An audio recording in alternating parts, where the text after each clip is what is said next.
சென்னை தியாகராய நகரில் 4 கோடியே 30 லட்சம் ரூபாய் செலவில் கட்டப்பட்டுள்ள நடைபாதை வியாபாரிகளுக்கான புதிய வணிக வளாகத்தை துணை முதல்வர் ஸ்டாலின் துவக்கி வைத்தார். சென்னையில் மிகவும் நெரிசல்மிக்க பகுதியான தியாகராய நகர் பகுதியில் உள்ள பாண்டி பஜாரின் நடைபாதைகளில் அமைக்கப்பட்டுள்ள சிறு வியாபாரிகளின் கடைகளால் வாகன நெரிசலும் பாதசாரிகளுக்கு இடையூறும் நீடித்து வந்தது. அதனால் நடைபாதை கடைகளை அகற்றி அந்த கடைகளுக்கு தனி வளாகம் அமைக்க சென்னை மாநகராட்சி திட்டமிட்டது.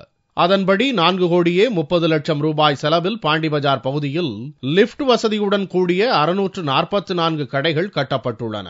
இவற்றை தமிழக துணை முதல்வர் ஸ்டாலின் திறந்து வைத்தார். இவ்விழாவில் சென்னை மாநகராட்சி மேயர் மா சுப்பிரமணியன், மாநகராட்சி கமிஷனர் ராஜேஷ் லக்கானி மற்றும் பலர் கலந்து கொண்டனர். விழாவில் பேசிய ஸ்டாலின், சென்னையை சிங்கார சென்னையாக்கும் பணி தற்போது 90% வரையில் நிறைவு பெற்றுள்ளதாகவும், அதிகாரிகள் மற்றும் மக்களின் ஒத்துழைப்பு இருந்தால் விரைவில் 100% இலக்கை அடைந்துவிட முடியும் என்றும் நம்பிக்கை தெரிவித்தார்.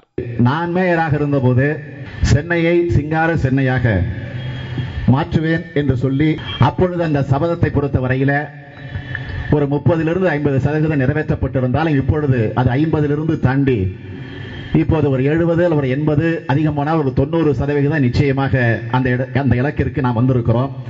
அது முழு அளவிற்கு வெற்றி பெற வேண்டும் என்று சொன்னால் 100க்கு 100 சிங்கார சென்னை என்கிற அந்த இலக்கை நாம் அடைந்தாக வேண்டும் என்று சொன்னால் உங்களுடைய சிறப்பான ஒத்துழைப்பு இருந்தாக வேண்டும் என்று நான் இந்த நேரத்தில் உங்களை எல்லாம் கேட்டுக்கொள்ள கடமைப்பட்டிருக்கிறேன். திமுக அரசிற்கு களங்கம் ஏற்படுத்த வேண்டுமென்றே கம்யூனிஸ்ட் கட்சியினர் கலைஞர் வீடு வழங்கும் திட்டத்தை குறை கூறி வருவதாக கூறிய ஸ்டாலின், முதல் கட்டமாக 3 லட்சம் வீடுகள் வரும் ஜனவரி மாதம் இறுதிக்குள் கட்டி முடிக்கப்படும் என்றும், மீதமுள்ள வீடுகள் அடுத்து மீண்டும் திமுக ஆட்சி அமைத்ததும் கட்டித்தரப்படும் என்றும் உறுதியளித்தார்.